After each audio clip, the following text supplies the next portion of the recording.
আসসালামু আলাইকুম এভরিওয়ান, কেমন আছেন সবাই? আশা করছি অনেক ভালো। ফ্রি কিক বিডির আরও একটি নতুন ভিডিওতে আপনাদের সবাইকে স্বাগত। বাংলাদেশ ফুটবল এখন আলোচনার হটকেক হামজা চৌধুরী। শুধু ফুটবল অঙ্গন নয়, পুরো দেশে এখন হামজাকে নিয়ে আলোচনা। ইংল্যান্ড থেকে ফিরে মানুষের ভালোবাসায় সিক্ত হচ্ছেন হামজা। এদিকে বাংলাদেশ দলের সঙ্গে যোগ দেওয়ার সময়ও ঘনিয়ে আসছে। এদিকে হামজা যখন বাংলাদেশে পৌঁছেছেন, বাংলাদেশ দল তখনও সৌদি আরবের তায়েফ শহরে অনুশীলন ক্যাম্প করে আজ সৌদি আরব থেকে দেশে ফিরেছে পুরো দল। তবে প্রাথমিক দল থেকে বেশ কয়েকটি নাম বাদ পড়তে যাচ্ছে। হামজা চৌধুরীর সঙ্গে ইতালি প্রবাসী ফাহমিদুল ইসলামের নামটা বেশ জোরেশোরেই শোনা গিয়েছিল।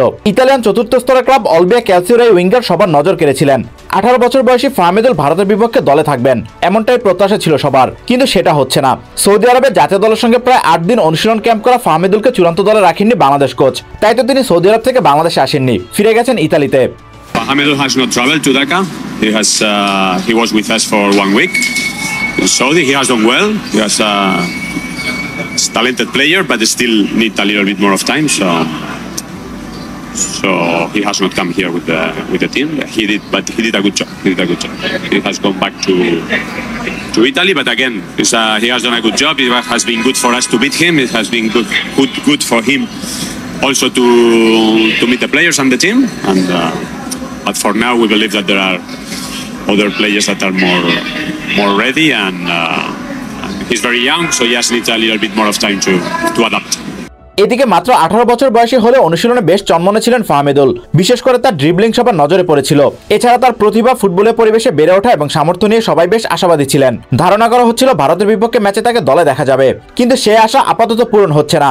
ফাহমিদুল ইসলাম আপাতত জাতীয় দলের ক্যাম্প থেকে বিদায় নিয়েছেন। বলা হচ্ছে বয়স কম হয় আপাতত জাতীয় দলের ভাবনায় রাখা হয়নি ফাহমিদুলকে, তবে তাকে ঠিকই নিজেদের নজরে রেখেছে বাফুফে। পরবর্তীতে তাকে বয়সভিত্তিক দল কিংবা জাতীয় দলে আবারও ডাকা হতে পারে। তবে ভারতের বিপক্ষে এই ম্যাচে অন্তত খেলা হচ্ছে না ফাহমিদুল ইসলামের। এদিকে ফাহমিদুল ইসলাম বাদ পড়ায় প্রাথমিক দলে খেলোয়াড় সংখ্যা এখন 29 জন। এদের মধ্যে চূড়ান্ত দলে থাকবেন 23 জন, তাই আরও 6 জনকে বাদ পড়তে হবে। সৌদি আরবের ক্যাম্পে ইনজুরিতে পড়েছেন সুশান্ত ত্রিপুরা এবং পাপন সিংহ। মূল দলে যে তারা থাকছেন না সেটা নিশ্চিত। তাদের বাদ দিয়েও আরও 4 জন প্রাথমিক দল থেকে বাদ পড়বেন।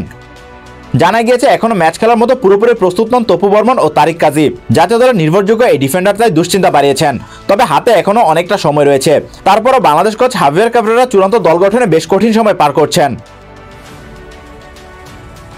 বয়স কম হওয়ার যুক্তিতে ফাহমিদুল ইসলামকে বাদ দেওয়ার বিষয়টি আপনি কিভাবে দেখছেন? জাতীয় দলের প্রাথমিক দল থেকে আর কে বাদ পড়বেন, আর চূড়ান্ত দলে কারা জায়গা পাবেন?